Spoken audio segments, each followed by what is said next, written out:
lo primero que les quería decir es por qué a mí me apasiona tanto la ingeniería mecánica y la manufactura también, que es en el campo en el que yo estoy ahorita, y es porque, bueno, ahí tienen unos ejemplos en la diapositiva y para mí la ingeniería mecánica hay gente y la manufactura hay gente que lo ve como, bueno, el mecánico allá detrás, debajo del carro o el de los overoles cochinos en la planta de manufactura, pero la realidad es que los artefactos que van a cambiar el mundo, todos son diseñados y hechos por ingenieros mecánicos y de manufactura.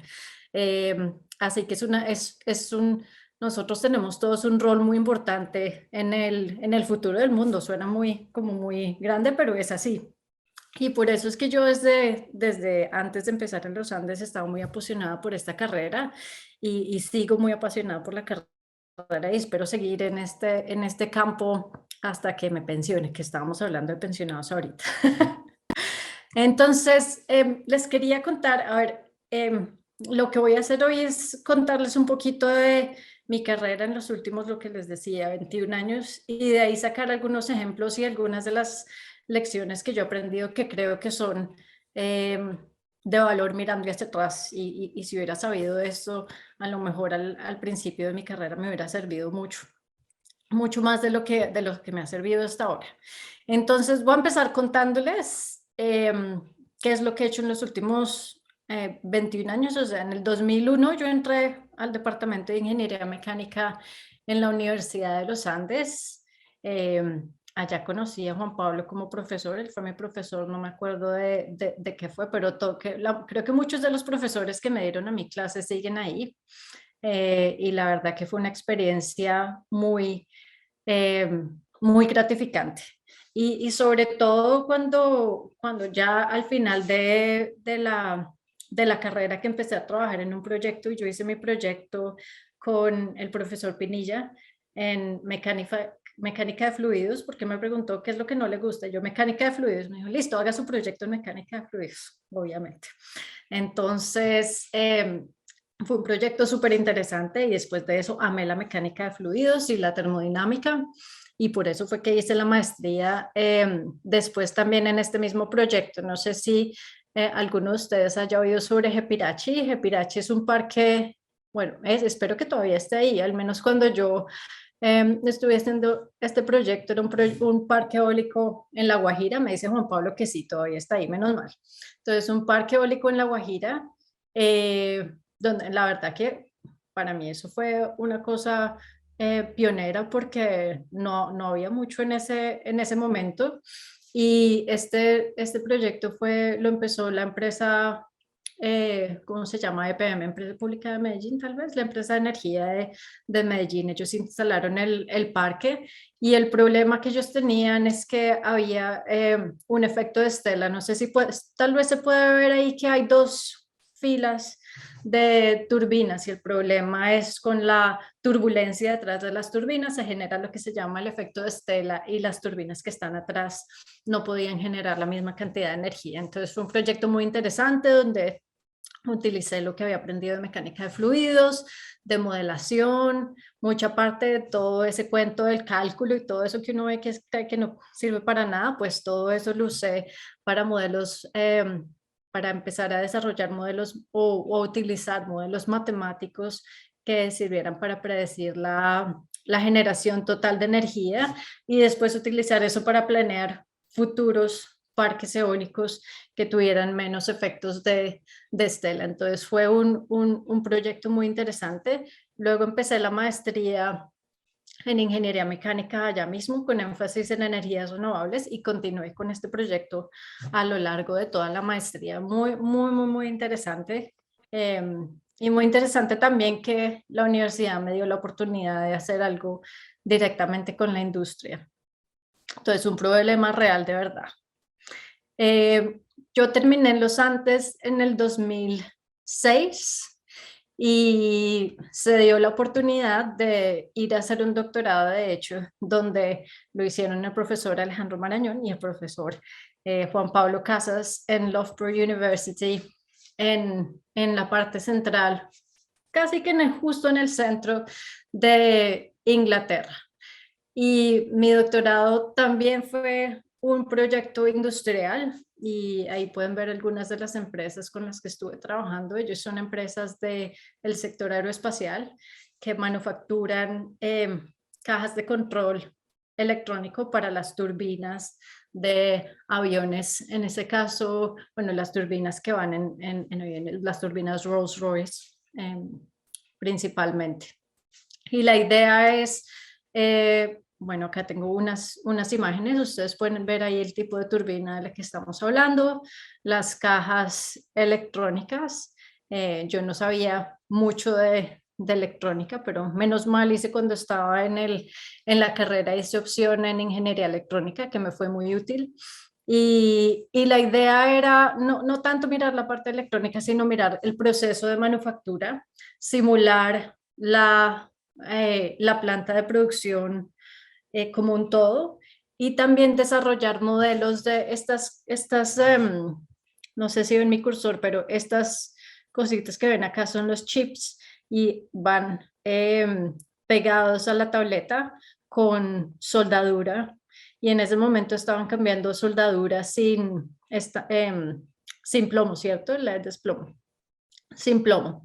Y eso trajo un montón de problemas y bueno, son problemas con los materiales y de integridad estructural, pero eso en últimas si hay problemas y ellos luego tienen que hacer más inspección y si hacen más inspección y encuentran los errores, tienen que devolver se llaman PCBs, Printed Circuit Boards, la tienen que devolver para que las reparen o las vuelvan a hacer y bueno, eso hace que no puedan producir todas las cantidades que ellos tienen planeadas. Es un problema últimamente de operaciones, pero aunque es un problema de operaciones, tienen que mirar también la parte física y la parte de mecánica de este problema. Entonces la idea era integrar la parte de operaciones que ustedes pueden ver en la parte de abajo a la derecha, una simulación que se llama simulación de eventos discretos. Y de hecho, creo que nosotros incluso todavía no vemos mucho de esto en ingeniería mecánica, pero las personas de administración, de hecho, ven un poco de esto por la parte de operaciones. Y era cómo combinamos esta parte de las operaciones con modelos físicos que sean simplificados. Con eso podemos simular todo al mismo tiempo y empezar a ver, por ejemplo, si invertimos tanta plata mejorando tal proceso y eso tiene tal impacto en la calidad, significa que podemos aumentar la producción tanto y tomar decisiones de si vale la pena o no hacer esas inversiones. Pero todo esto también trajo detrás, nos empezamos a dar cuenta que había problemas de hecho, en manufactura la gente no tiene experiencia en este tipo de simulación y empezamos a mirar temas de cómo simplificábamos el software, la arquitectura de este software y el código para que fuera más fácil de utilizar por los ingenieros, pero también para integrar con los datos que ellos tenían en las plantas de manufactura. Entonces, aunque en principio era un problema de manufactura de electrónicos, en realidad involucró un montón de otras cosas que yo ni me esperaba. Y esto ya vamos a hablar de esto luego porque es cómo empieza a evolucionar lo que uno sabe y cómo se aplica lo que uno aprende durante la carrera de ingeniería mecánica. Después de eso, ahí yo estuve 3 años que fue el doctorado y estuve también como otros 18 meses trabajando como investigadora asociada, se llama el cargo, haciendo el mismo proyecto, continuando ese proyecto. Y después de eso yo decidí que me quería devolver a Colombia y felizmente la Universidad de los Andes me adoptó otra vez. Yo me vine, no me acuerdo por qué en realidad, pero me vine por la parte de administración de empresas, porque yo creo que fue por el tema este del tipo de simulación y el tema de operaciones que yo estaba viendo durante mi doctorado. Ese tema era mucho más afín, digamos, a la administración de empresas y me puse en contacto con ellos y me vine a dar clases o me fui a Colombia a dar clases en la Facultad de Administración, una clase de modelación y simulación y también la clase de operaciones. Pero también me puse en contacto otra vez con Alejandro Marañón y él estaba mirando con un colega de diseño cómo empezar a traer las fortalezas o combinar las fortalezas de ingeniería con las fortalezas de diseño, no solamente para la educación de los estudiantes, la educación profesional de los estudiantes, pero también para aplicar eso a la entrega de proyectos industriales.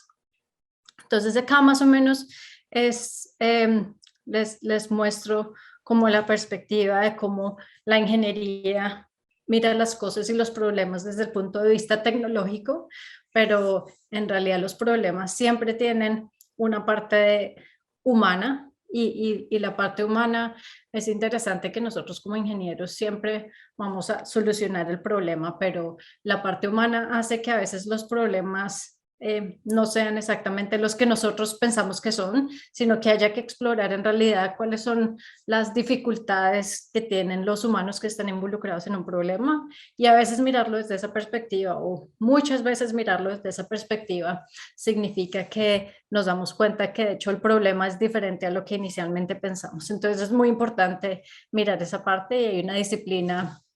No sé qué tanto estos días la miran en la ingeniería mecánica, pero una disciplina que se llama Design Thinking, que es muy importante y mira los problemas desde esa perspectiva humana. Y claro, todos los problemas tienen una parte financiera y de negocios que es también muy importante. Inevitablemente, siempre los proyectos van a tener que, uno, tener una inversión para pagar por el proyecto y dos, van a tener que tener un impacto financiero y en estos días obviamente el impacto ambiental también es muy importante. Entonces, bueno, nosotros estuvimos mirando eso por mucho tiempo. La verdad que tuve el privilegio de trabajar con Alejandro en esta área. Fue muy interesante. Aprendí un montón.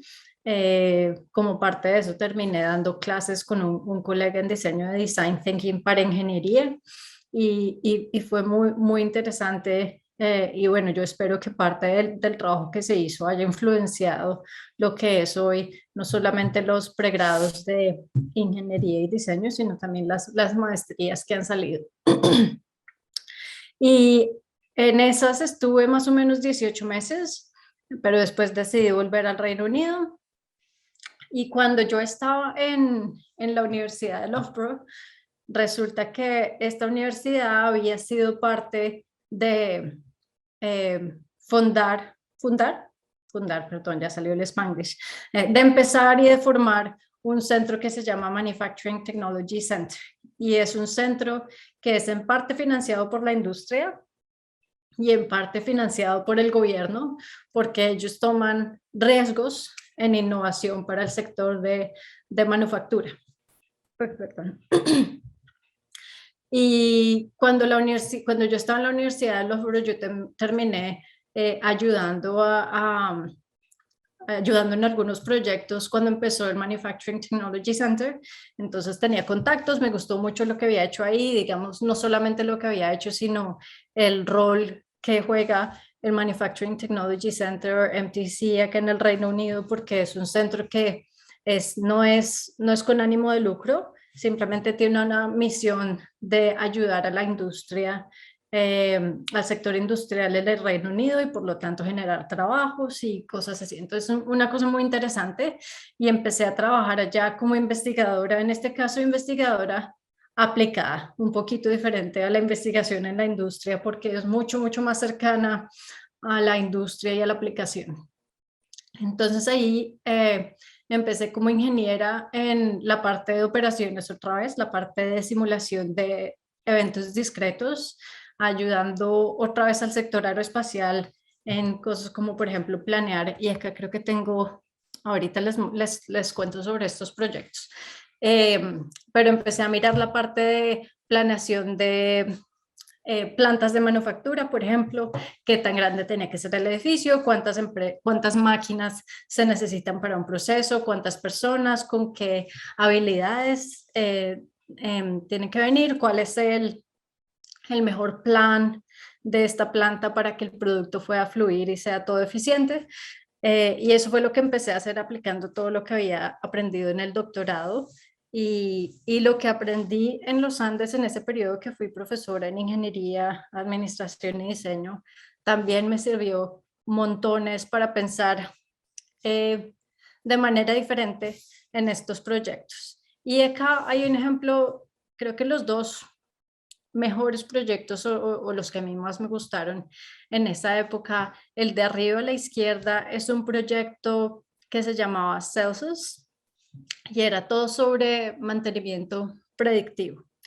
Y nosotros miramos a todos los temas desde, no sé si se ve muy bien, pero la, ¿cómo se dice en Defector? La parte final, digamos, la herramienta del robot es una herramienta que fue diseñada desde cero y la idea era utilizar materiales inteligentes para ayudar al mantenimiento de esta de este proceso automatizado. Y la idea es, nosotros utilizamos materiales que normalmente se utilizan en biomecánica, de aleaciones con memoria. Y no tengo un video en este momento, pero lo que pasaba con este robot es a veces por problemas de precisión o de movimiento o de programación o de normalmente precisión de las herramientas y del molde. El robot, la herramienta del robot se estrellaba con el molde y se rompía. Y si se rompía, esto es un proceso del sector de automotriz.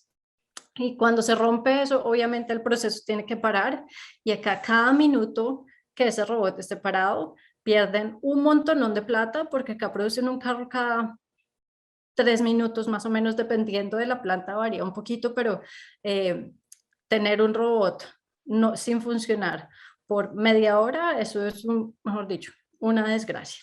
Entonces lo que hacía es que cuando se estrellaba, en vez de romperse, esta herramienta lo que hace es que se suelta y está de todas formas unida por unos resortes de aleación con memoria y cuando se detecta que se soltó, el robot mismo o el sistema vuelve y se une utilizando sensores y el material inteligente como tal. Entonces hicimos eso, pero también todo este proceso, no solamente la herramienta, sino el robot, el molde, y los sistemas alrededor de esto tienen sensores y todos esos datos se están utilizando en combinación con inteligencia artificial. Entonces, este proceso creo que utilizó algo que se llamaba redes bayesianas, que utilizan los datos que se capturan de este proceso y lo combina con información que se ha capturado de los expertos, porque esto es un problema donde los expertos tienen mucho conocimiento implícito. Eso se captura, se pone todo completo y el modelo de inteligencia artificial ayuda a predecir cuándo cuándo va a ocurrir una falta o algún problema con el proceso. Y eso significa que si ellos saben que en 2 semanas algo va a pasar, pueden planear y pueden, por ejemplo, arreglar el robot por la noche o darle mantenimiento. Y significa que la línea de producción no tiene que parar. Entonces es un ejemplo de uso de tecnología de la combinación de la ingeniería mecánica y otras disciplinas para solucionar un problema muy interesante en el sector de la manufactura. Y la parte de abajo de la derecha esto es una foto de una planta de producción para el sector aeroespacial, donde la principal tecnología es manufactura aditiva. Y esto fue un proyecto muy interesante porque se trataba de ayudar a la cadena de abastecimiento del sector aeroespacial. Estos son normalmente, aunque los que hacen las turbinas y los aviones son empresas grandísimas, los que hacen los componentes son empresas muy pequeñas. Y la manufactura aditiva son procesos carísimos. Las máquinas pueden costar millones de libras. Entonces, para ellos, adoptar un nuevo proceso que no conocen, no saben si va a funcionar, no saben si es apropiado para los productos de ellos, es imposible. Ellos no pueden invertir 1 millón de libras o $1 millón en una máquina de estas y luego que no vaya a funcionar. Y por lo tanto, la cadena de abastecimiento se estaba quedando atrás en temas de adopción de tecnología.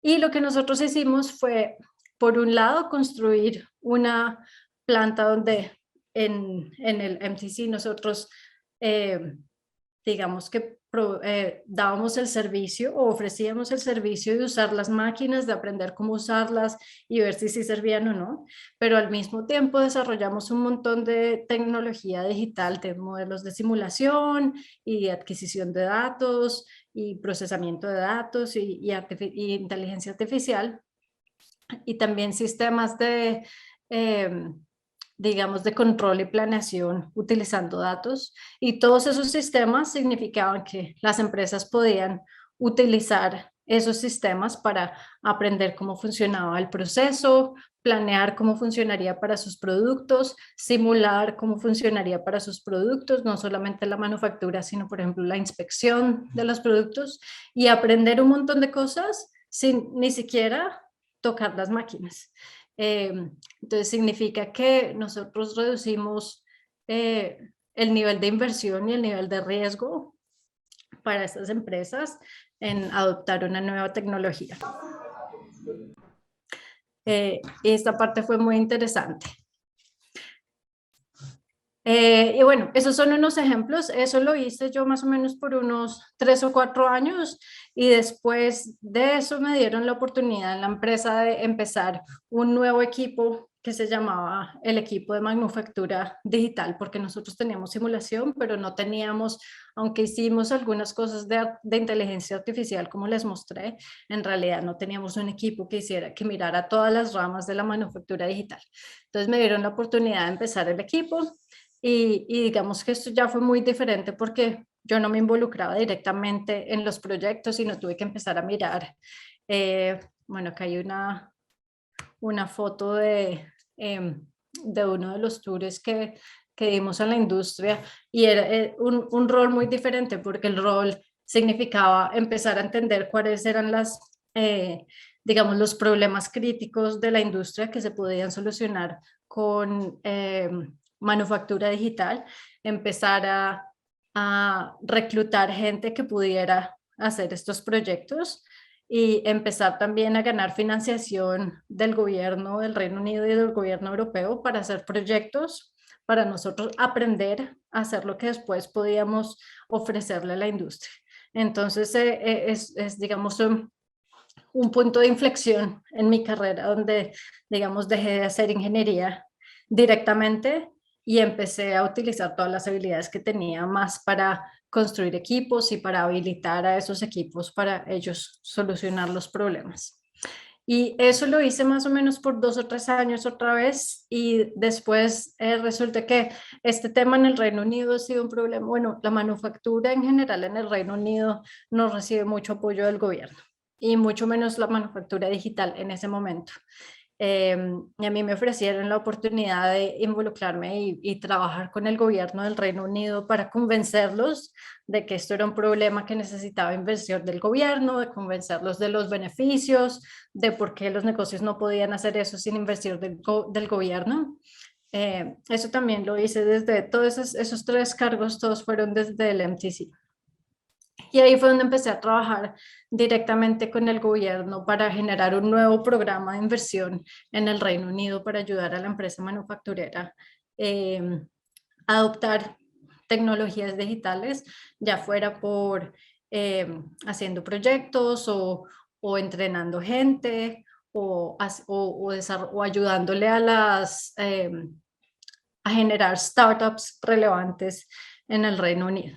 Y eso lo hice también como más o menos unos 3 años. En total estuve, como dijo Juan Pablo, 9 años en el MTC, y hace 6 semanas, esto es el programa que se llama Made Smart, ese es el programa que definimos con el gobierno. Y hace 6 semanas empecé a trabajar en Microsoft, en el equipo de manufactura del Reino Unido, y mi rol es ser la experta en el sector de manufactura para que podamos habilitar las soluciones de Microsoft mucho más allá de los problemas de IT o de Information Technology, y más empujar no a Microsoft, sino a los clientes a que ellos utilicen esas tecnologías para solucionar problemas de ingeniería mecánica y de manufactura. Es decir, no solamente para comprarle los computadores a las personas y para que ellos usen Teams para comunicarse, sino para que, por ejemplo, ellos utilicen Microsoft Azure, que es una plataforma en la nube, y puedan utilizar las habilidades que ofrece con inteligencia artificial para solucionar, por ejemplo, problemas de inspección de calidad en las líneas de manufactura. Pero de eso no les cuento tanto porque solamente llevo ahí 6 semanas, así que acabo de empezar. Y esa ha sido mi carrera en los últimos 20 años ahora. ¿Por qué les cuento todo este chorro de cosas? Y es porque en esa carrera he aprendido un montón de cosas que cuando yo empecé mi carrera no eran evidentes y creo que son muy interesantes.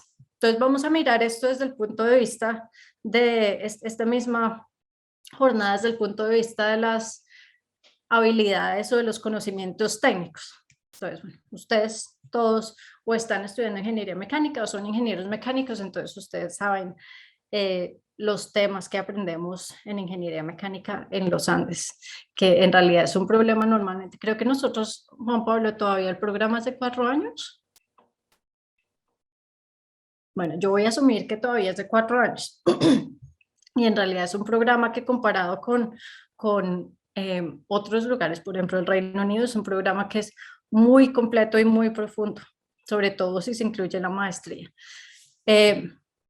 Si miran lo que después fui a hacer en Loughborough, empecé a utilizar cosas de las que no sabía tanto en ingeniería mecánica, como en manufactura, pues nosotros vemos procesos, pero bueno, en ese momento era solamente un curso, modelación y simulación, era una cosa que también vemos algunos cursos, pero no muy profundo. Software, nosotros vemos, ¿cómo se llamaba? No me acuerdo, programación tal vez, y electronics, pues nada, porque nosotros estamos en ingeniería mecánica. Entonces, cosas diferentes. Luego me volví a los Andes y también Design Thinking, una cosa diferente, Human Centered Design, Operations, otro mundo diferente. Luego fui al MTC, me tocó aprender sobre la industria aeronáutica, de lo que no sabía nada, cómo planear plantas de manufactura aditiva, tampoco ni idea.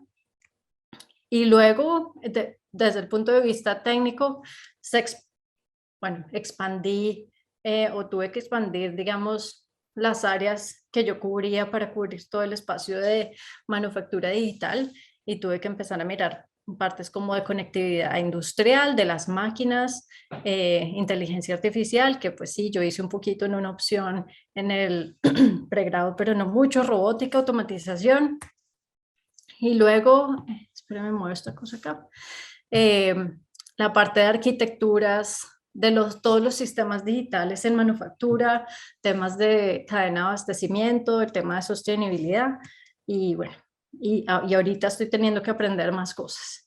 Y mi mensaje acá en la parte de las habilidades técnicas es que aunque todo lo que nosotros aprendemos en ingeniería mecánica es súper valioso, obviamente, y por eso somos ingenieros mecánicos, y por ahí alguien puso en LinkedIn que era la ingeniería más completa o algo así. Yo pienso lo mismo, espero que no haya otros. Bueno, díganme si piensan lo contrario, si hay otros ingenieros que no sean mecánicos, pero yo pienso que es una ingeniería que es la más pura. Otras ingenierías son versiones de la ingeniería mecánica, entonces es muy valiosa, pero en realidad desde el punto de vista técnico, la habilidad más grande que tenemos que adquirir es la habilidad de aprender.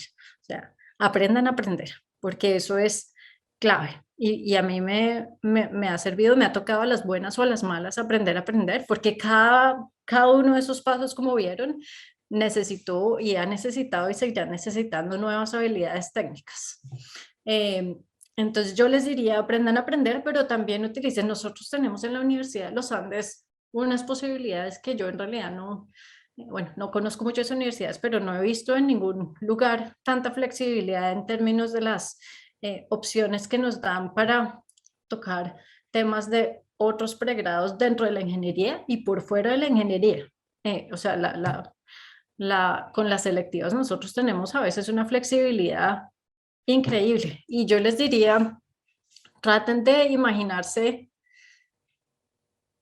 cuáles son las cosas que a ustedes más les gustaría hacer en el futuro y cuáles son las disciplinas o los temas que son relevantes y enfóquense en eso y traten de hacer lo más que puedan sobre esos temas, porque en realidad yo hice, cuando estaba estudiando, hice una opción durante el pregrado en ingeniería electrónica y eso me ha servido cantidades, cantidades que no se imaginan. Entonces, ese es el primer mensaje sobre las habilidades técnicas. Y de hecho, cuando mande la presentación o si quieren mirar, ahí está el título. McKinsey hace unos años publicó este artículo sobre las habilidades que se van a necesitar para ser exitosos en el futuro. Y ustedes ven ahí, habilidad para aprender, está ahí. Y la otra cosa que es clave que se me ha olvidado decir es esta parte digital. No sé qué tan diferente sea cuando yo hice mi pregrado hace 20 años, me imagino que ha cambiado más o menos, pero en esa época era solamente un curso de programación. Y ese curso fue otro que me ha servido, o sea, todo lo que yo he hecho en mi carrera después de graduarme ha tenido que ver con programación, software, algoritmos, es decir, eso ha sido fundamental y seguirá siendo fundamental la parte digital. Les recomiendo que se enfoquen mucho, mucho en eso porque es muy, muy importante. Eh, la otra cosa que yo aprendí en este camino y sobre todo en los últimos más o menos 6 o 7 años es que las habilidades técnicas son solamente parte de la historia, pero las habilidades no técnicas son fundamentales y les voy a mostrar, sobre todo entre más he progresado en mi carrera. Digamos que cuando uno es estudiante, hay habilidades no técnicas que son muy importantes como la disciplina y bueno, estar a tiempo en las cosas, el trabajo en equipo es muy importante. Eh, Cuando yo empecé el doctorado me di cuenta que encontrar la información adecuada rápidamente era una cosa muy importante para poder hacer un doctorado. El procesamiento de esa información y digamos transformar toda esa información en un mensaje o conclusiones coherentes, informativas y que habiliten la acción, súper fundamental. Solución de problemas, es decir, el doctorado como tal era solución de un problema inmenso, innovación. Cuando yo volví a mirar la parte de ingeniería de diseño y administración en los Andes, colaboración fundamental entre 3 facultades que no trabajan mucho juntas fue súper importante. Hacer las preguntas indicadas, encontrar las personas que sabían la información indicada, procesar esa información de nuevo. Cuando empecé en el MTC, oír activamente suena bobo, pero cuando uno está haciendo proyectos para la industria, si uno no oye y no utiliza esa habilidad para toda la parte de captura de requerimientos, cualquier proyecto no importa, de hecho uno puede ser el sensei de la ingeniería mecánica y no funciona si uno no tiene los requerimientos adecuados. El manejo, la gerencia de proyectos, resolución de conflictos. Siempre hay conflictos, no negativamente, pero siempre hay personas con diferentes puntos de vista o que el proyecto hizo esto y en realidad el cliente lo que quería era esta otra cosa. Y sobre todo les dije que bueno, en este momento cuando empecé a liderar un equipo fue un punto de inflexión en mi carrera. Y sobre todo desde ese momento, todas estas habilidades no técnicas han sido incluso mucho más importantes. Entonces, lo que se llama o creo que eso es la gerencia, ¿cierto? La gerencia de personal. Uno nunca se lo imagina cuando es ingeniero mecánico que va a necesitar esto, pero así uno no maneja directamente personal. Para tener un impacto grande hay que trabajar con la gente y hay que aprender a gerenciar recursos humanos.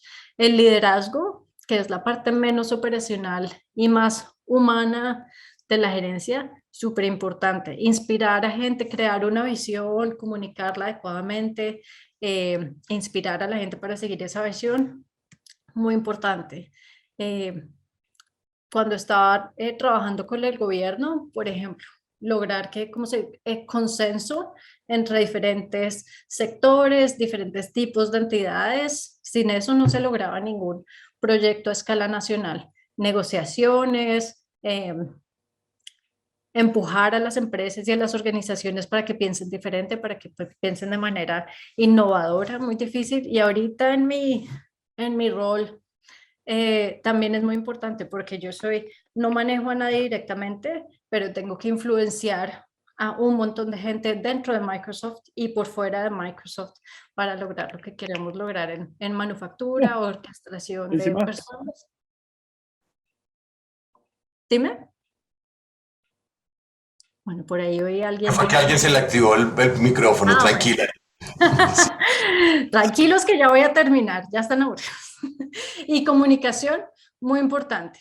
Entonces el mensaje crítico acá es lo importante que también son las habilidades no técnicas, que no son explícitas en nuestro currículo en los Andes, pero sí que están ahí. Entonces yo diría que es muy importante prestarle atención a esas habilidades, pensar en esas habilidades un poquito y de pronto yo, en realidad, cuando hice la carrera, nunca se me ocurrió esto. Pero creo que si hubiera sabido lo que sé hoy, hubiera sido más, hubiera, hubiera planeado más, hubiera puesto más atención a esas habilidades y cómo desarrollar esas habilidades y todas las oportunidades que nos da la universidad y el departamento para desarrollarlas. Y si vuelven a mirar esta tablita, acá puse algunos ejemplos de cosas en las que uno en realidad no piensa mucho cuando está, o yo no lo hice, ustedes creo que son entre más jóvenes, más avanzados, ¿cierto? Pero son cosas a las que yo no le paré muchas bolas cuando estaba en la carrera y en realidad que son críticas. Y la última cosa que les quería contar es, o de lo que les quería hablar, bueno, la parte de liderazgo de las que les hablé es, si ustedes se imaginan una pirámide, cuando uno está en la parte de abajo de la pirámide, uno está involucrado directamente en hacer cosas. Uno hace el proyecto, uno desarrolla algoritmos, uno hace un modelo de simulación, uno programa un robot, todas esas cosas. Entre más uno sube, menos contacto tiene con la ingeniería como tal, con las manos, y en realidad la habilidad que uno le permite operar a ese nivel es el liderazgo. Y la ventaja que eso tiene es que entre más arriba esté uno, más impacto tiene, porque uno está ayudándole a un montón de gente que están haciendo muchas más cosas de lo que uno podría hacer directamente. Entonces, pasar de uno a hacer cosas directamente a ayudarle a los otros a hacer cosas es súper importante. Oír, motivar, inspirar, apoyar, dar dirección, todas esas cosas van a ser muy importantes bueno, dependiendo de la carrera o del camino que quieran escoger. Hay gente que se especializa mucho en la parte técnica y mantienen esa posición en la base de la pirámide y lo bueno es que siempre están en contacto directo con la ingeniería, pero si deciden irse por el camino de, digamos, un impacto menos profundo pero más extendido, la parte del liderazgo es muy, muy importante. Este ejemplo no lo vamos a cubrir, pero la última parte, porque creo que ya no tengo mucho tiempo, es hablar de cómo se logran los pasos en una carrera. Y voy a volver a este mismo ejemplo y les voy a contar un poquito de cómo pasé de un lado a otro en este camino. Entonces, la razón por la que yo terminé en Loughborough, como les conté, es porque el profesor Alejandro Marañón y el profesor Casas estaban en Loughborough. Alguien necesitaba un estudiante, creo que Alejandro acababa de volver, pero tenía un contacto de una persona que necesitaba un estudiante de doctorado para un proyecto y ahí se dio la oportunidad, yo apliqué, me gané el cargo y allá llegué. Para volver a los Andes es porque yo conocía obviamente a la gente del departamento de ingeniería mecánica, conocía la universidad, me pude conectar siendo proactiva, me pude conectar con la Facultad de Administración de Empresas y allá llegué, también apliqué, me gané el puesto y allá llegué. Perdón. Un momentico, toma agua.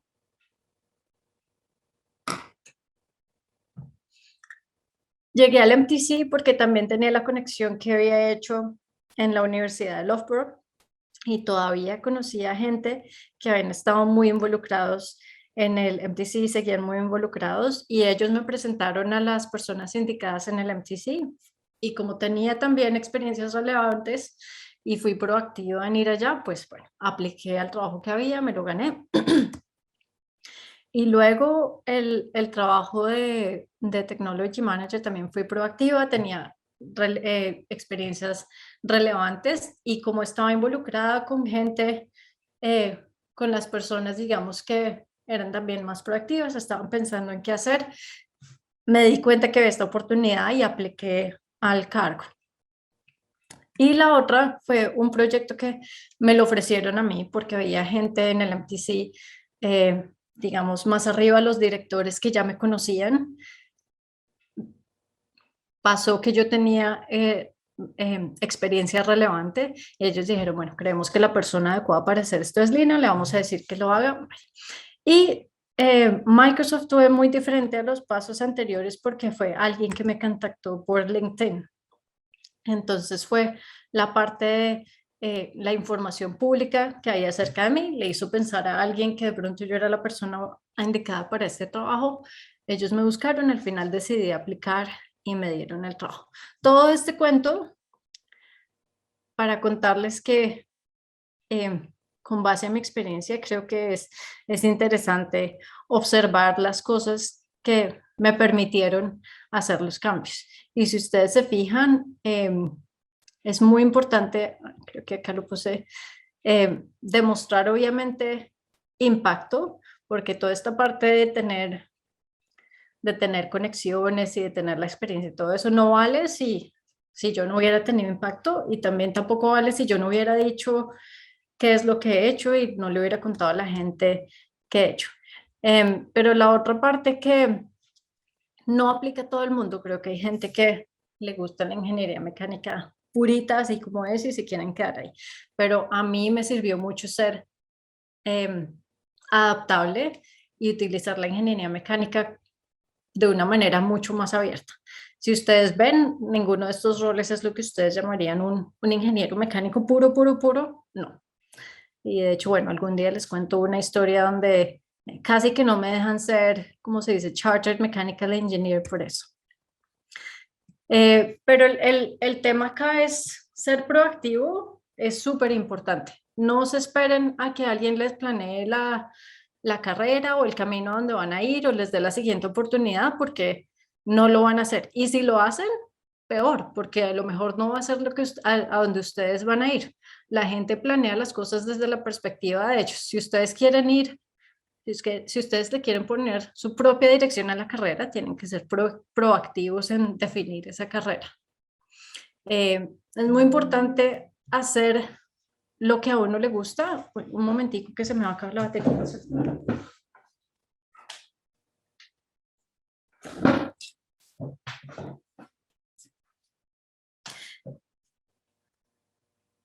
Es muy importante buscar las oportunidades para hacer lo que a uno le gusta y las cosas por las que uno está apasionado.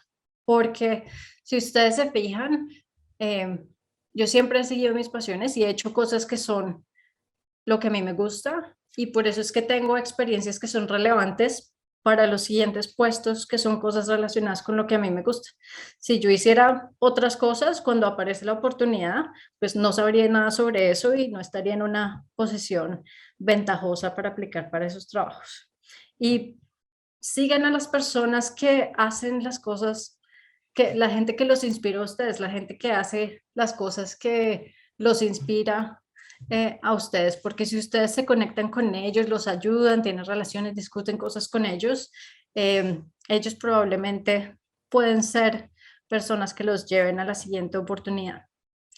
Y la otra cosa que yo nunca pensé eso tampoco en la carrera es que el perfil o digamos la imagen que uno construye consciente o inconscientemente dentro de una organización y por fuera de esa organización, en últimas es muy importante porque esa es la imagen que tienen las personas que toman decisiones últimamente. Por ejemplo, yo nunca me imaginé que a mí me iba a resultar esta oportunidad en Microsoft por mi perfil de LinkedIn, ni idea. Y no estén, cuando aparezcan oportunidades que parecen así como tangenciales y de pronto no los convencen a ustedes, denle la oportunidad de, digamos, el beneficio de la duda de esas oportunidades, porque a veces son las mejores oportunidades. Yo tenía muchas dudas sobre el MTC en cierto momento, tenía muchas dudas sobre Microsoft en cierto momento. En realidad son oportunidades que ahorita digo, imagínense si me lo hubiera perdido.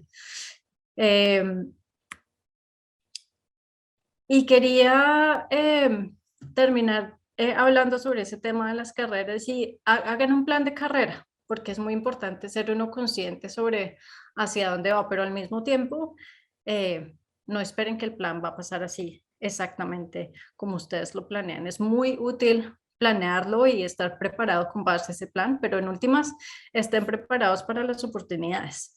Y yo creo que a mí me encanta esta, ¿cómo se dice? Quote de Seneca, que la suerte es lo que pasa cuando la preparación se encuentra con la oportunidad. Si ustedes están preparados, las oportunidades pasan y ahí está. Y ahí les dejé la cabrita de los Andes para que se acuerden